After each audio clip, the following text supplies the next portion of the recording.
ఉపరాష్ట్రపతి ఎన్నికల్లో ఇండియా కూటమి అభ్యర్థిగా పోటీ చేసిన సుప్రీంకోర్టు మాజీ న్యాయమూర్తి జస్టిస్ బి సుదర్శన్ రెడ్డిపై ఎన్డీఏ కూటమి బలపరిచిన సిపి రాధాకృష్ణన్ విజయం సాధించిన విషయం మనందరికీ తెలిసిందే.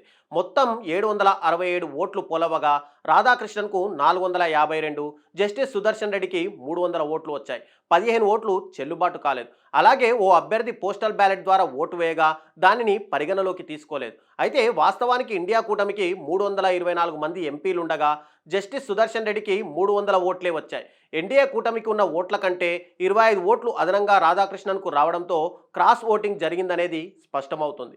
ఒకవేళ విపక్ష కూటమి అభ్యర్థుల ఓట్లే ఇన్వాలిడ్ అయ్యాయనుకుంటే మిగతా 24 ఓట్లలో 16 ఓట్లను తీసేస్తే ఇంకా 8 ఓట్లు ఎందుకో తక్కువ వచ్చాయనే సందేహం వ్యక్తమవుతుంది.